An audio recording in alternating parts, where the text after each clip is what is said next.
Hello, welcome, poor folks. I'm Seamus, I'm Sean. and today we are on our second Scotch in our 3 Scotch shows that we're doing. It's basically the south coast of Islay. There are 3 distilleries that are within bottle throwing distance of each other. Right. Last week we did Lagavulin. This week we're doing Laphroaig, which was where our friend Peter Mackey left to start Lagavulin. So he was trying to replicate this when he made Lagavulin. So now we're going to try this and see what it's like. Of course, I've had it before, but I need a refresher. Right. So, should we get into it? Sure. All right. Let's pour it out. I'll pour this one. Okay. Again, this was started a year before Lagavulin. So Lagavulin was 1816. This is 1815. So, where's it going? So again, Lagavulin was trying to copy this. Now the name for Laphroaig actually came from the Lake Laphroaig, which it's right at the mouth of that. So that's where Laphroaig came from. So anyway, same proof. We didn't talk about the proof on the Lagavulin. It was 53%, right? It was 43%. 43, sorry. So 43. it gives us 86 proof. This is the same. That's right. So this is a 10-year. That was a 16-year. Yeah. Lagavulin makes an 8-year and a 16-year. Laphroaig 10-year is the most popular.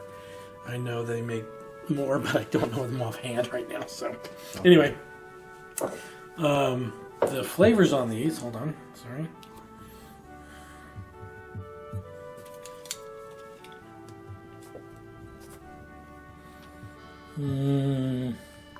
Okay. The nose. Sorry. Okay, so the nose on this is big. They say there's spices and licorice, and big dose of salt. The whiskey has become slightly sweeter in recent years. Appears beautifully on the nose amidst the classic iodine, sticky plaster, and cool wood smoke. So, yeah. Let's see how that might compare.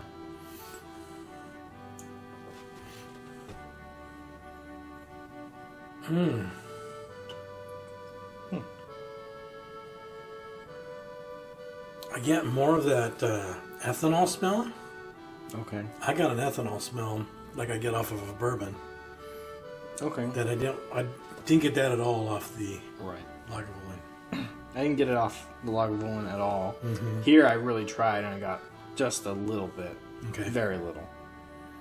And slight peat and smoke, but not as smoky, I guess, is what I was. Yeah. Who knows? Okay. Well, the palate, seaweed lead, with a hint of vanilla, ice cream, and a whiff of the notes. So Seaweed lead. the oak is big and spicy. So It's lead with seaweed. lead with seaweed. Yeah.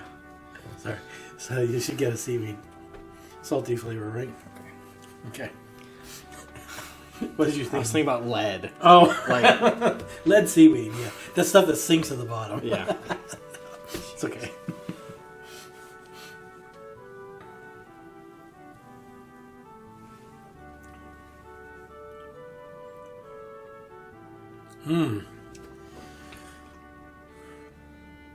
I get a. Is there a licorice?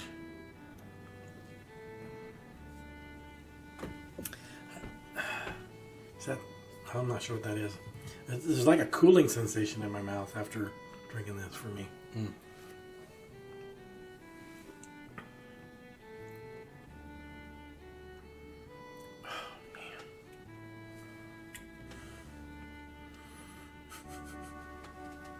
A little bit more of a burn in the back on the finish. Yeah. For me, it's pretty smooth. Yeah? Still. Okay. Not as smooth. Okay. But there's no burn either. Okay. And I don't know, like that sort of grass fire from the peat, Right. I guess, is kind of over. It's the overwhelming taste, but I don't know. There's something else going on. Right. And I can't put my finger on it. I'm finding this very enjoyable. I found the Lagavulin very enjoyable, and I'm finding this enjoyable. I didn't think I was going to Yeah. because of my taste for bourbons. Right. But I think that has helped with my Scotch flavors as well. Is that with the maturity of the palate and the nose, that this is definitely a lot better than I remember it. Yeah. I think that's what happened when we did the Monkey Shoulder. Mm-hmm. Monkey Shoulder was too bourbon-esque. Right. And then we tried the Black Label and we were like, What's that? that's decent. That's good. So, that's going to be interesting. We'll have to go back and review those maybe.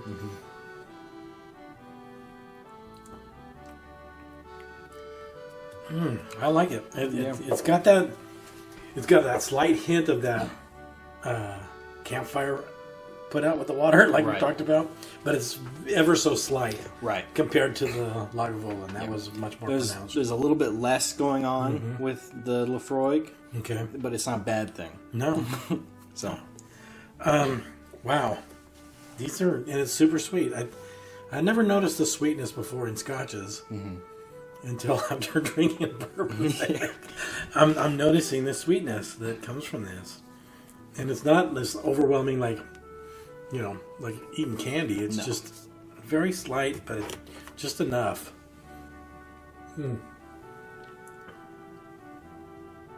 Yeah, I get that vanilla, and I like that. It's just ever so slight. Okay, well, should we add a little more and put some water? You don't need more, probably. no, I don't. Okay, I'll need a little bit more. Okay. I'll add water. Yeah, sure.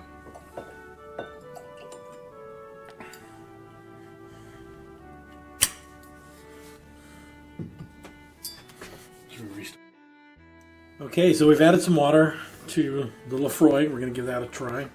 Just see how that changes the flavor. Like with the Lagavulin, last time we did this, it kind of deadened the smokiness or the peatiness, you said. Right. The peat on the Lagavulin was already subtle, and then it just brought it down even more, which is not ideal. The smoke was super high, and it brought it down, I think I said 10 to like a 7, because it's still prominent. Okay. But the killing the peat, for the most part, is not preferred, by me anyway. Okay. So, All right. here the smokiness is more subtle, and the peat is a little bit more extreme. Okay. So, The water's kind of deadened everything for me. on the nose. Yeah. Except for I get the ethanol Yeah. in this that I didn't get from the Lagavulin. That was interesting Yeah. because I expected that a little bit. But it's slight. It's nothing like a bourbon, but okay. Love the smell.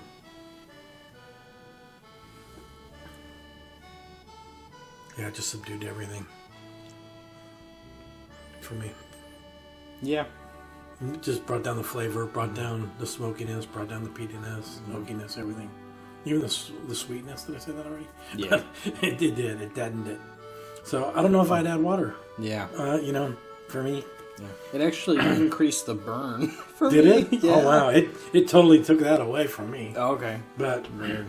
but it like deadened everything. It just made everything. But I like it.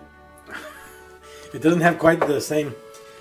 It has not. It's like the first stage of after smoking a cigar, not the third stage, like the Lagavulin. But there's a little bit of tobacco-ish in there, but Yeah. I don't know. I'm like all of a sudden a huge Scotch fan. Yeah. Maybe because it's just what I'm drinking. But Right. all right, so we're gonna rate this from 1 to 10. How would you rate it? I still prefer the Lagavulin Okay. over this. So you Are we allowed to gave. do like a half thing or no? You can, yeah, of course. Okay. I'd give it like 5.5. yeah. 6. That's pretty much where I'm at. Yeah. 5.5. Okay. I would take the Lagavulin over this. Okay. personally. I would too, actually. Yeah. And like I said, Laphroaig is probably one of the first truly Islay Scotches that I've owned for sure. Can't say it's the first one I ever drank. Like I said, the first one was probably that fire water I had over at the bar. They used to be over there. Right. It tastes like a grass fire. Right. But I got this in a booze exchange at work. So it was a great deal for me. It cost me a cent. The price now for this at Total Wine is about $40. So that's a pretty good price. Yeah. Price point, I mean, the price difference between that and 75, to me, I would purchase this first. Yeah. I give this a 7 on the scale. Okay. But I gave Lagavulin an 8. Right. But based on price, I might buy this first to have on hand. Based on the price, I'd bump it up another notch to like a 6.5. Because then, with the same amount of money, I could get this with a bottle of bourbon that I really love. That's right. So there you go. So for economic purposes, this is maybe the better one. Yeah. But for taste, I would say the Lagavulin's better for sure. Yeah. But anyway, here's the Laphroaig. Next week, we are doing Ardbeg, which neither one of us has tried before. And I've heard a lot of good things, so I'm looking forward to it. Again, that's next week. So join us. Like and subscribe. Laphroaig 10, $40. And it's a 7. I'd say, based on our prices, about a 6.5. Yeah, 6.5. 6.5. So 6.5, 7. Yeah. So, well, 6.5 because the Lagavulin was at 7. So. Oh, okay. So 6.5, maybe a 6. Yeah. But for the price, 6.5, right? Yeah. Okay. So 6.5 for Laphroaig here. All right. So again, thanks for watching. Like and subscribe. Shalanta, here's to your health. Thanks for joining us.